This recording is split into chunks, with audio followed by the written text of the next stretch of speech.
Hello मेरे प्यारे to family, कैसे हो आप लोग। आशा करता हूँ आप लोग ठीक होंगे। तो आपके अपने केमिस्ट्री स्टडी चैनल में आपका स्वागत करते हैं। आज हम आपके लिए लेके हैं फ्रीजिंग का टॉपिक। ठीक है, फ्रीजिंग का आपको नॉर्मली पता है कि हम लिक्विड को सॉलिड में कन्वर्ट करते हैं। तो कैसे कर सकते हो, उसका टेम्परेचर लो करके। ठीक है, और उसके अंदर क्या होता है, उसके बॉन्ड भी स्ट्रॉन्ग होते हैं। तो वही सब चीज़ें हम यहाँ पे पढ़ेंगे। देखिए, स्टार्ट करते हैं कि क्या बोल रहे हैं। When a liquid is cooled bye lowering the temperature. भाई, जब हम किसी लिक्विड को ठंडा करते हैं, कब? जब उसके टेम्परेचर को लो कर सकते हैं। The particles lose the energy and the kinetic energy is decrease. तो जो पार्टिकल्स की जो एनर्जी है वो अपनी लूज कर देता है, और उनकी काइनेटिक एनर्जी जो है वो क्या होती है, उनकी डिक्रीज हो जाती है। They slowly comes closer and inter particle space decrease. वो धीरे धीरे एक दूसरे के पास आते हैं, और क्या कह रहे हैं कि इंटर पार्टिकल जो स्पेस है वो भी उनका क्या होता है, डिक्रीज हो जाता है। ये बस समझ में। If the lowering of the temperature is continue, अगर हम उसको लगातार कम टेम्परेचर दे जाएंगे, देते रहेंगे हम, मतलब टेम्परेचर कम कर रहे हैं और कंटिन्यू उसको दे रहे हैं।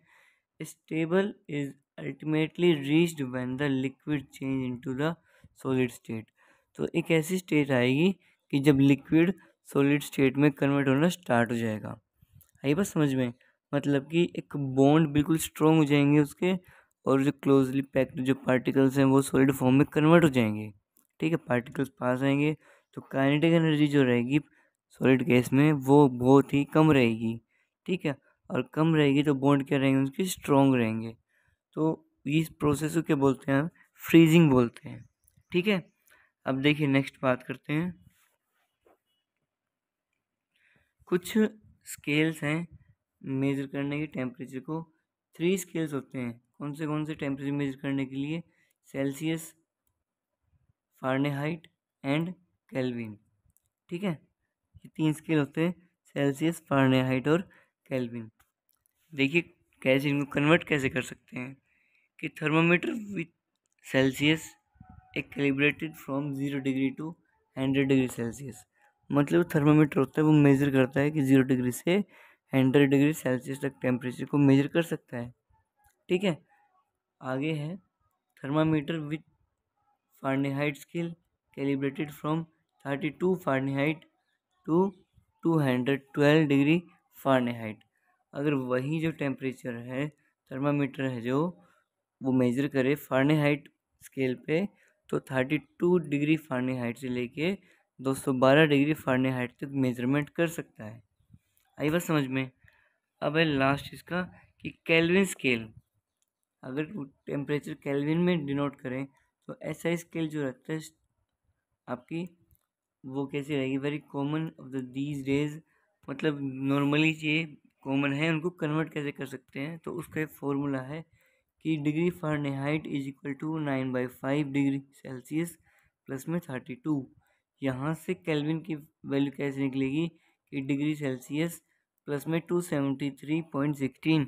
मतलब कि केल्विन के अगर वैल्यू नहीं दे रखी है और डिग्री सेल्सियस की वैल्यू दे रखी है, तो उसमें हम क्या करेंगे, 273.16 केल्विन को हम ऐड कर लेंगे। ठीक है, तो वहाँ से इसकी वैल्यू, केल्विन की वैल्यू फाइंड आउट हो जाएगी आसानी से। ठीक है, अब देखिए नेक्स्ट टॉपिक की ओर बात करते हैं। अब आपको पता है कि थर्मामीटर में क्या होता है, मरकरी होता है। ठीक है, जो कि थर्मामीटर किससे बना होता है, ग्लास से, और it does not sticky glass. मतलब जो मरकरी होता है वो ग्लास से चिपकता नहीं है। ठीक है, वो मूवमेंट कर सकता है आसानी से, और वो चिपकता भी नहीं है। तो क्या कह रहा है कि mercury thermometer have been replaced by the electronic or digital thermometer. क्योंकि मरकरी थर्मामीटर जो है वो रिप्लेस कर दिया आजकल डॉक्टरों ने भी, और किससे, डिजिटल थर्मामीटर से और इलेक्ट्रॉनिक थर्मामीटर से। ठीक है, since mercury is a highly poisonous. क्योंकि मरकरी जो है हाईली क्या होता है, पॉइजनस होता है, जहरीला होता है। काफ़ी बच्चे ऐसे थे कि थर्मामीटर को चबा जाते थे। ठीक है, उसको तोड़ देते और मरकरी जो है उनके पेट में चला जाता, और पेट में जाते ही वो क्या रिएक्ट करते, और वो उनके लिए हार्मफुल रहता है, छोटे बच्चों के लिए। ठीक है, उसी को देखते हुए साइंटिस्ट ने और हमारे जो इलेक्ट्रॉनिक्स डिपार्टमेंट भी और भी काफ़ी सारे डिपार्टमेंट हैं, इंजीनियर हैं, उन्होंने थर्मामीटर को कन्वर्ट कर दिया इलेक्ट्रॉनिक थर्मामीटर में और अपने डिजिटल थर्मामीटर में। ठीक है, तो अपने देखिए नेक्स्ट टॉपिक बात करते हैं कि एक क्वेश्चन है, room temperature on the Celsius scale is 25 degree, convert into the other two scale of the measurement. और 25 डिग्री सेल्सियस दे रखा है, दो स्केल में कन्वर्ट करना है जो मेजर कर सकते हैं। मतलब केल्विन में करें तो किससे प्लस करते हैं, 273 से। तो 273 से प्लस कर दिया तो क्या वैल्यू आ गई, 298 केल्विन।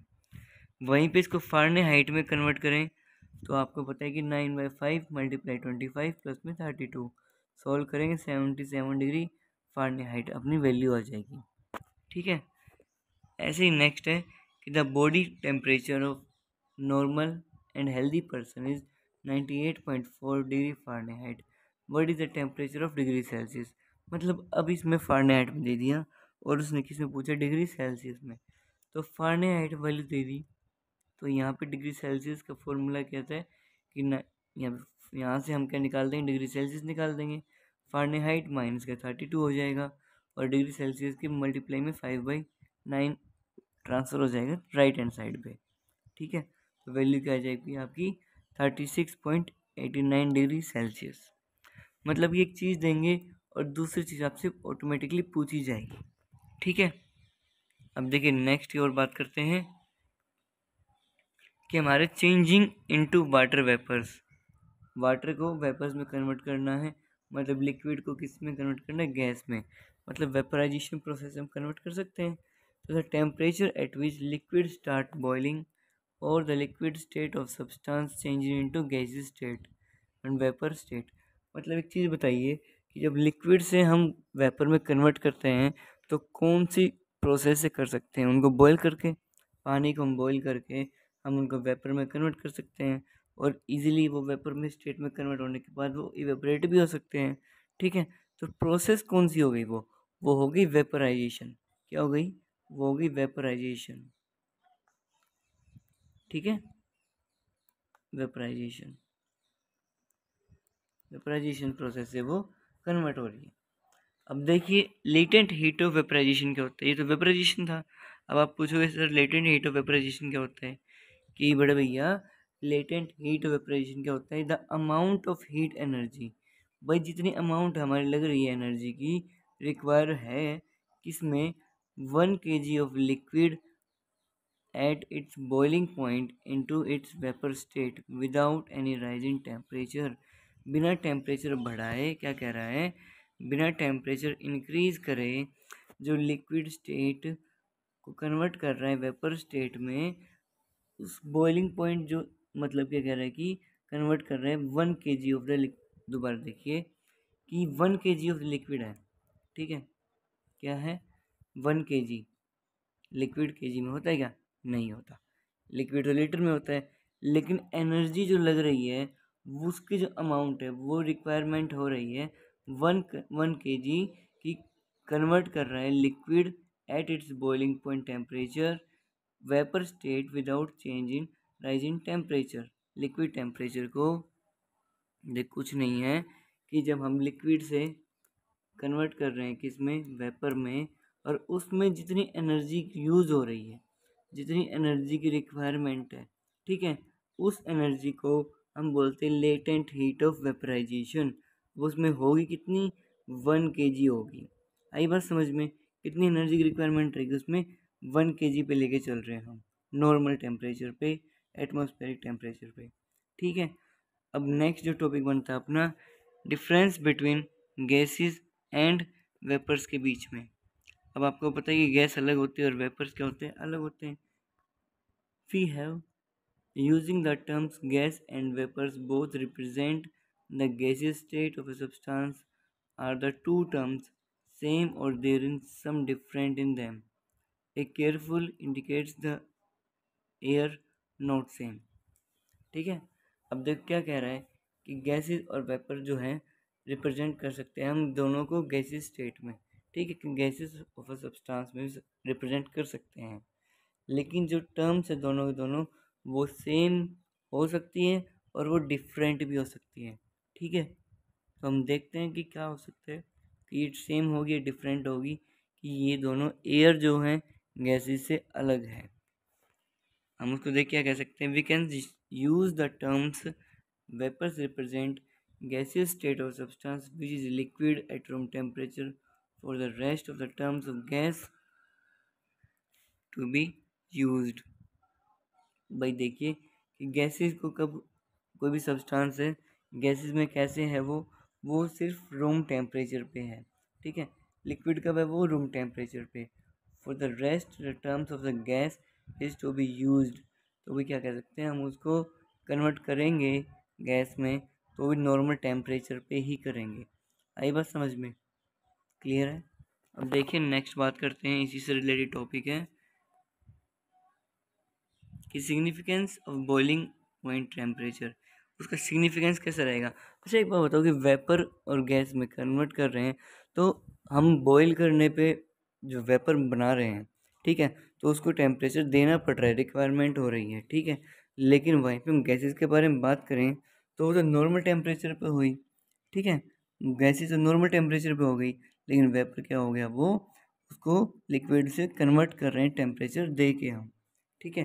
सिग्निफिकेंस बोल रहा है कि बॉइलिंग पॉइंट का टेम्परेचर, कि the boiling point temperature of the liquid is also help comparing the magnitude और द स्ट्रेंथ इंटर पार्टिकल्स और inter molecular force present in terms, ठीक है, इन दैम। भाई जो बॉइलिंग पॉइंट है टेम्परेचर, किसी भी लिक्विड का जो टेम्परेचर है उसका जो बॉइलिंग पॉइंट, वो कंपैरिजन करने में हेल्प करता है कि उसका मैग्नीट्यूड, उसकी स्ट्रेंथ कितनी होगी, या उनके जो पार्टिकल्स हैं inter particles force of attraction या फिर इंटर पार्टिकल स्पेस कितना रहेगा। अगर greater the force more will be the boiling point temperature of the liquid. देखो बताओ कि अगर फोर्स ऑफ अट्रैक्शन ज़्यादा रहेगा तो उसका उतना ही बॉइलिंग पॉइंट क्या होगा, हाई रहेगा, ठीक है। In general low boiling point liquid like petrol, ether, acetone, alcohol have weaker intermolecular force as compared to the liquid water, carbon tetrachloride, and so on. The low boiling point, also known as the volatile liquid, मतलब कि ये जो चीज़ होती है, petrol हो गया, ether हो गया, और आपका ये टेट्राक्लोराइड हो गया, कार्बन टेट्राक्लोराइड, ये इनका जो है intermolecular force of attraction weak है, ये इजीली वोलेटाइल हो सकते हैं। या वोलेटाइल क्या होता है, वोलेटाइल का मतलब ये होता है कि ये इजीली वेपर में कन्वर्ट हो सकते हैं। आई बस समझ में, तो वेपर में कन्वर्ट हो रही चीज़ें तो फिर इनको टेम्परेचर हल्का सा देंगे तो इजीली वो रिएक्ट करेगा, ठीक है, एज़ कम्पेयर टू हमारे बॉइलिंग पॉइंट ऑफ लिक्विड। किस में लेके चलेंगे हम, कि यह तो आपके लिक्विड के बारे में था, ठीक है।